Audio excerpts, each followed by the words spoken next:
Olá, eu sou o Giovanni de Souza. Este é o terceiro trimestre de 2022 da classe de jovens imitadores de Cristo, ensinos extraídos das palavras de Jesus e dos apóstolos. Esta é a lição número 3. Quem segue a Cristo estuda a palavra. Texto principal. E correndo Filipe, ouviu que lia o profeta Isaías e disse: Entendes tu o que lês? Atos capítulo 8, versículo 30. Resumo da lição. O verdadeiro cristianismo constitui-se em um duplo e contínuo esforço de aprendizagem e ensino das Escrituras. Em outras palavras, a nossa vida cristã precisa ser sempre aprendendo sobre a Bíblia e ensinando sobre a Bíblia. Introdução. Um cristianismo sem um mínimo de conhecimento bíblico é prejudicial à saúde espiritual da igreja. Infelizmente, muitos na atualidade se dizem cristãos, mas nunca leram a Bíblia toda. E você já leu a Bíblia toda? E se você já leu a Bíblia toda, quanto tempo foi que você gastou para ler toda a Bíblia? Pois bem, a Bíblia é um livro que é a palavra de Deus, a nossa única regra de fé e prática. Muitos cristãos na atualidade, inclusive obreiros, alguns até não levam nem Bíblia para a igreja, parece não compreender mais as questões bíblicas e parece que não acreditam mais na palavra. Por quê? Porque não leem mais a Bíblia, parece que, na verdade, banalizaram o ensino bíblico. E, infelizmente, como eu já disse, até mesmo a questão de obreiros estão nesse negócio. Mas não há como ter uma vida cristã sem o conhecimento bíblico.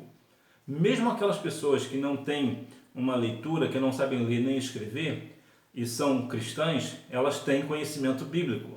Por quê? Porque é ensinado nas igrejas, nos cultos de doutrina e nas escolas bíblicas dominicais, além de seminários e etc.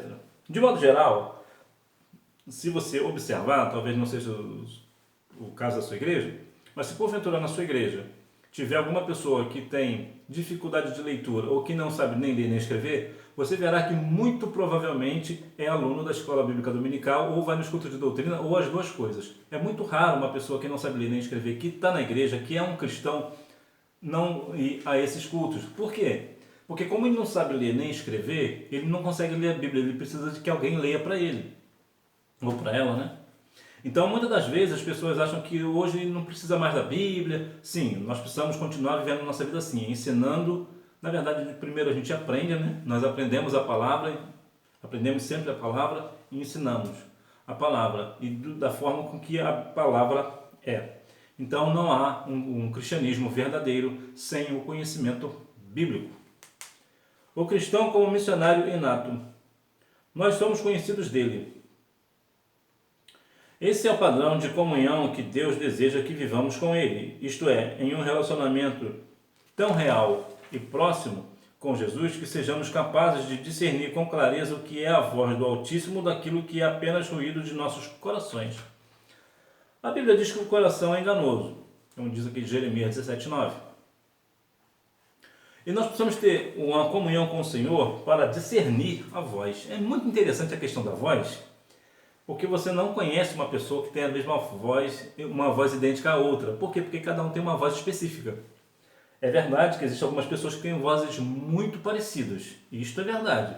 Até no meio evangélico, por exemplo, existe o cantor J. Neto, que tem uma voz parecida com a do Roberto Carlos. O Renato Russo, que parece, a voz do Quina, do Catedral, parece da voz do Renato Russo, entre outros. Apesar que o Catedral é uma banda católica, né? Mas de qualquer forma, como está falando de voz, né, as vozes são muito parecidas, mas não existe uma voz idêntica, 100% idêntica à outra. É como um DNA. E por isso também não há uma outra voz idêntica à do nosso Senhor. A voz do nosso Senhor, ela é única. Mas como é que eu vou reconhecer a voz daquele que fala comigo se eu não tenho comunhão com Ele? Se eu não converso com Ele, então eu não conheço a sua voz. Nós devemos viver uma vida com uma comunhão tão extraordinária com o Senhor que nós não criamos dúvida no nosso coração quando ouvimos a sua voz. Por quê? Porque conhecemos o Senhor, sabemos como é a sua voz. A Bíblia fala sobre a questão da voz com as ovelhas, né? Quando o pastor chama as ovelhas, escutam a sua voz. Por quê? Porque eles reconhecem a voz. Você pode... Vou trazer aqui a voz aqui de Walker Blythe. Ele tem uma voz belíssima, mas se ele chegar no meio de um bando de ovelhas e chamar as ovelhas não vão ouvi-lo, não dão a mínima para ele. Mesmo com aquela voz poderosa que ele tem, aquela voz firme que tem o Walker Blythe. Por quê? Porque ela não reconhece a voz. Por quê? Porque o Walker Blythe não é pastor. Então, há essa questão da voz. Nós precisamos estar muito atentos à voz do nosso Senhor. Precisamos ter comunhão com o Senhor para saber quando é Ele e quando não é que está falando, né? Servir a Jesus existe disposição para quebrar os próprios preconceitos. Ao analisar esse fragmento da história apostólica, não podemos perder de vista o pioneirismo de Filipe na evangelização, daqueles que naquele momento histórico pareciam simplesmente inalcançáveis.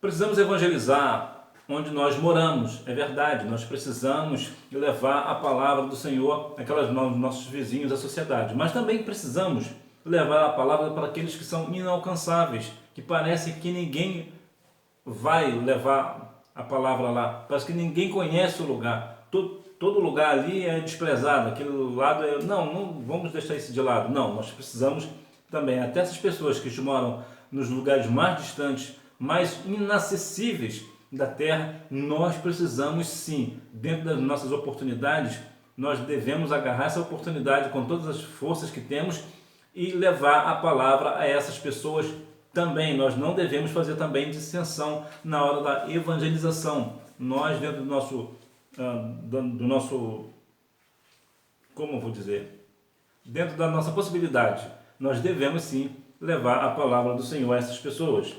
A natureza imprevisível de seguir a Jesus. Se não bastasse tudo o que já tinha acontecido, Filipe ainda vivencia sua experiência sobrenatural pessoal e quando percebe já não está mais do lado do viajante estrangeiro. O Espírito Santo ele nos leva para todos os lugares, ele que nos guia, ele que nos leva. E nós precisamos ter uma questão de seguir a Cristo, que nós não somos mecânicos, nós não vamos seguir um padrão. Muitas das vezes você estará num lugar e de repente o Senhor te leva para um lugar completamente aleatório e você às vezes vai pensar, o que eu estou fazendo aqui?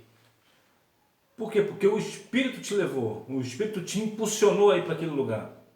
E essas experiências sobrenaturais que vai nos trazer essa questão de quem segue a Cristo, vivendo na palavra, nos trará um norte, nos trará resultados extraordinários. Quando você prega a palavra, quando você está dentro do segmento de seguir a Cristo com toda a verdade, ser imitador de Cristo de verdade, que você realmente põe Cristo em primeiro lugar, eu preciso evangelizar, eu preciso levar a palavra, você começará a ver situações extraordinárias na sua vida. Como diz lá Marcos capítulo 16, a partir do versículo 15. Então você verá coisas extraordinárias acontecendo. Por quê? Porque você é um seguidor de Cristo, você é um imitador de Cristo, você está seguindo a Cristo com verdade, com sinceridade de coração. Então o Senhor vai te dar experiências extraordinárias e sobrenaturais. O cristão, como um discipulador por natureza, a responsabilidade pessoal e o preparo para a evangelização. Talvez hoje sua empolgação e dedicação para o reino pareçam exageros para alguém. Todavia, creia, há missões que você só realizará amanhã se tiver o preparo hoje. É bem verdade que o caso que aconteceu com Filipe foi imediato, mas nós devemos ser preparados para a evangelização. Há situações muito complexas na evangelização, principalmente nas evangelizações fora do nosso país. Há algumas questões que nós precisamos compreender, alguns relatos de missões que são muito complexos. Então imagina, por exemplo, te dar um exemplo assim, bem básico. Você ir para um lugar que você não sabe falar o idioma. Como é que você vai falar de Jesus lá se você não sabe falar o idioma? Então você precisa se preparar, você precisa ter um conhecimento, você tem conhecimento de cultura. Há um caso curioso, por exemplo, na Bolívia. Na Bolívia, nós temos uma expressão aqui quando a gente está brincando, por exemplo, de brincar de pega-pega, por exemplo. Quando alguém vai pegar outro, o que a gente fala? Corre, corre, não é essa a expressão que a gente usa? Então, na Bolívia, essa expressão corre, corre, está dizendo para a pessoa ter relação sexual com a outra. Olha como é que a dinâmica é completamente diferente. Tu viu como que implica algumas situações e missões? E algumas questões sobre vestes, por exemplo, em alguns lugares, você precisa usar a veste daquele lugar. E se aquele lugar ninguém usa veste, como é que você fica? Missões, nós precisamos ter esse cuidado, precisamos ter esse entendimento, compreender como é lá. Eu vou para tal lugar, mas como é esse tal lugar que eu irei? Nós precisamos sim estar preparados para a evangelização, nós precisamos estar completamente envolvidos com o preparo de hoje, para que amanhã nós venhamos ser um missionário, uma missionária na presença do Senhor, com toda a dedicação e amor. Talvez esse seja o ponto. Porque para você sair do seu país, ou mesmo dentro do seu país, dependendo do lugar, por uma tribo indígena, por exemplo, e você fazer o que eles fazem lá, principalmente aqui na questão de vestes, como é que você vai ficar? Ou talvez eles nem ficam completamente sem as vestes, mas ficam muito desprovidos de vestes, por exemplo. Como é que você fica? Você talvez seja uma mulher que é casada, que tem filhos, e como é que fica? Ou você é um homem também que é casado, tem filhos, como é que fica a situação? Então nós precisamos ter o preparo hoje, ter o amadurecimento, né, para que nós venhamos ser realmente missionários na presença do Senhor. No entanto, isso também, a falta de preparo, também não vai fazer de você fazer desculpas. Eu não vou ali falar ali porque eu não tenho preparo. Não, aí não. Se está dentro dos seus limites, está dentro da sociedade, aí então nada te impede a fazer missões. Uma outra questão sobre missões também que é interessante que você faça é aquela linguagem de Libras, né? O surdo mudo que fala, né? Você também precisa fazer. É bom fazer também para que quando numa situação você consiga falar com uma pessoa assim, né? Somos convidados para sermos discipuladores. Filipe não perdeu tempo, imediatamente começou a anunciar o amor de Cristo àquele viajante cheio de dúvidas. Ele entendeu bem que aquela missão não poderia ser terceirizada, era dele e era urgente. Veja, há situações como a de Filipe que vai ser você. É você que tem que fazer. Você não pode terceirizar missões. É para você fazer. É você que vai fazer. É você que tem que ir. Você que precisa fazer e é urgente, é para agora. Você não pode deixar para amanhã, não pode deixar para depois. Até porque, muitos dos casos, pessoas que deixaram para amanhã fez com que aquela pessoa se perdesse, porque aquela pessoa morreu naquele dia e porque a pessoa não falou de Jesus para aquela pessoa partiu para a eternidade sem Jesus. Olha a situação. Então, nós precisamos sim ter muito cuidado. Teve a oportunidade de falar a palavra? Prega a palavra. Mas só é uma pessoa? Prega a palavra.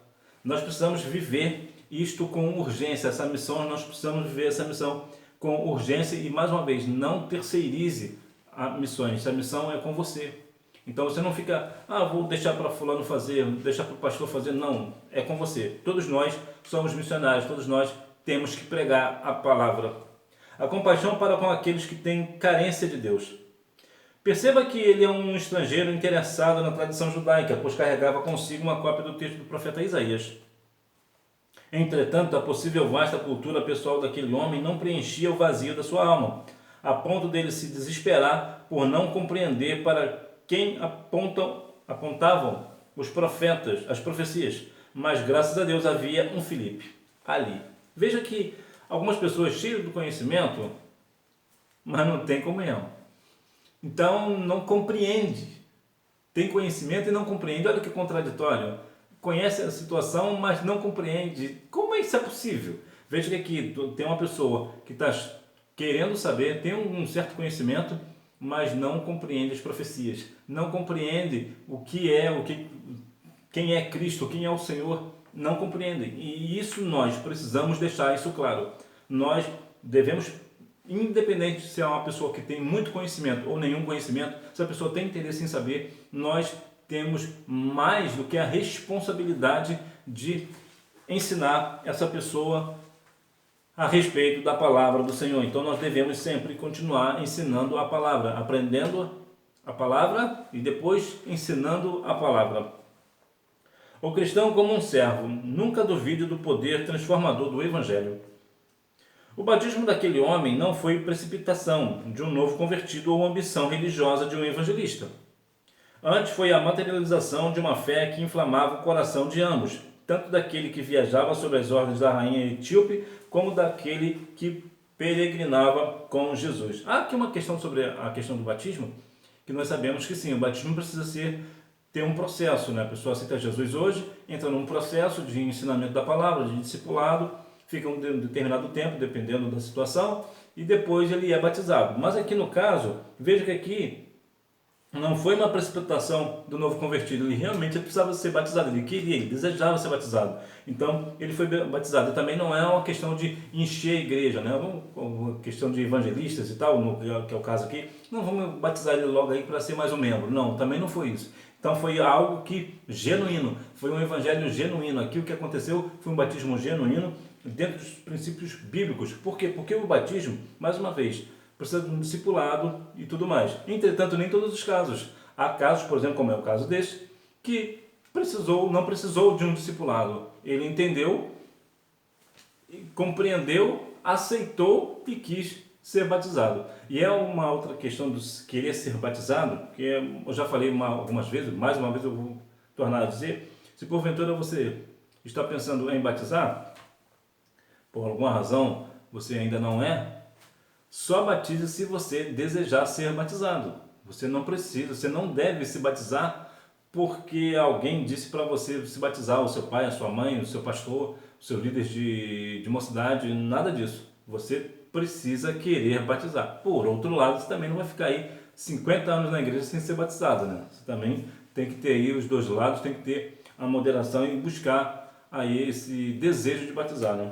Não pense em números. Pense nos impactos da obediência. O dedicado evangelista que tratou com tão grande amor e atenção a vida do solitário viajante no meio do deserto era o mesmo indivíduo que pregava para multidões em Samaria, testemunhando de Cristo através da ministração de milagres, prodígios e maravilhas. Ou seja, independente se você for pregar para uma pessoa ou para dezenas e centenas de pessoas, tenha a mesma essência. Tenha o mesmo vigor, tenha o mesmo amor, tenha a mesma pegada, seja da mesma forma sincero, seja honesto da mesma forma. Por que isso é importante? Para que nós não venhamos nos apegar a números, né? Mas e sim no impacto da obediência, na questão da pessoa que creu. Porque quando nós miramos a uma pessoa, essa pessoa precisa aceitar a Cristo e essa pessoa aceita a Cristo, independente se você pregou para uma pessoa ou para centenas de pessoas, talvez milhares de pessoas, importa que alguém foi tocado, importa que alguma vida foi impactada pela tua obediência. Você foi obediente ao Senhor, você pregou a palavra, então alguém, por sua obediência, de você estar pregando a palavra, essa pessoa aceitou a Cristo e aceitou a Cristo como Salvador e é agora uma pessoa salva na pessoa de Cristo. Então nós devemos ter essa questão de não pensar em números, porque muitas das vezes as pessoas hoje se ligam muito em números, né? Ah, eu peguei a igreja, sei lá, com 20 membros, agora eu estou com 40. Eu fiz prosperar. Não, às vezes aqueles 20 que cresceu, na verdade só inchou, porque nenhum deles é salvo.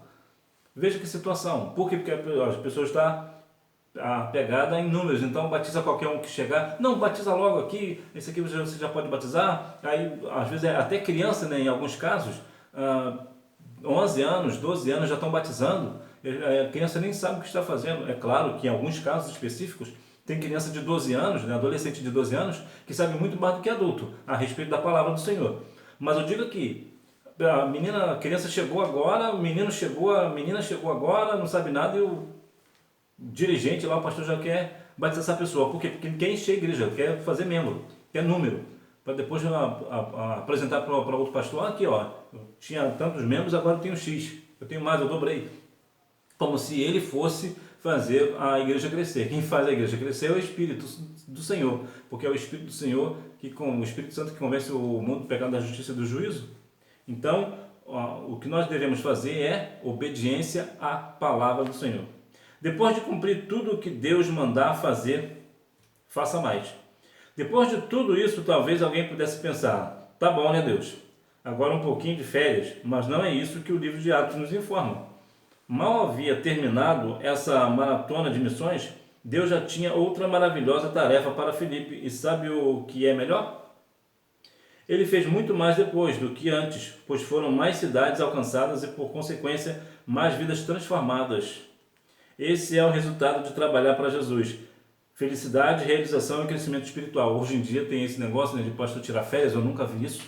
O pastor pode e deve tirar férias do seu trabalho material. Ele trabalha numa empresa, então essa empresa dá a ele 30 dias de férias. Isso sim. Agora, o pastor nunca, jamais deve tirar férias da igreja. Aí não, aí de forma nenhuma. Imagina você, cristão aí, crente na pessoa de Jesus, Senhor, eu vou ficar um mês fora aí da igreja, vou tirar umas férias da igreja. O que é? E é cedo, Senhor, não vai participar do corpo? O que é? Então, veja que nós devemos continuar fazendo mais para o Senhor. Nós precisamos continuar trabalhando para o Senhor. Para quê? Para mais pessoas serem alcançadas pelo Evangelho da graça, pelo Evangelho de Cristo, pelo Evangelho que transforma, pelo Evangelho que leva o homem para o céu. Conclusão. Como Igreja do Senhor, temos uma vocação missiológica. Quando negligenciamos nossa missão, deixamos de agradar a Deus. Que venhamos a ter a mesma postura de Filipe, que seguiu o exemplo de Jesus de Nazaré. Precisamos de mais entusiasmo e fervor para que o nosso compromisso seja sempre com o princípio da obediência e nunca com a audiência ou os números. Nós precisamos deixar isso de lado, esse negócio de número, audiência, fama, notoriedade, coisas do tipo. Nós precisamos fazer o ídolo de Jesus. É muito interessante que nós venhamos compreender que o que é missões? Missões é o oxigênio da igreja. A igreja que não faz missões é uma igreja que está fadada a fechar as suas portas. E por que isso? Algumas pessoas até dizem, mas as portas do inferno não prevaleceram contra a igreja do Senhor. É um outro contexto, porque na verdade a porta é um instrumento de defesa. Então é a igreja que vai contra as portas do inferno, e não o contrário. Mas quando nós entendemos o seguinte, que uma igreja que não evangeliza, o tempo vai passar, as pessoas vão envelhecer e certamente morrerão. Haverá uma hora que não haverá mais cristão naquela igreja. Por quê? Porque não foi feito um trabalho de missões, então a igreja vai fechando, vai acabando as pessoas vão partindo para a eternidade e com isso, sim, a igreja vai fechar as portas. Então,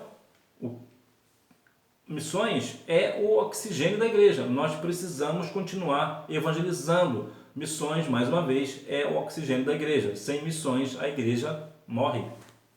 Hora da revisão. Número 1. A narrativa inicia-se com um importante destaque. O anjo do Senhor falou a Filipe. Número 2.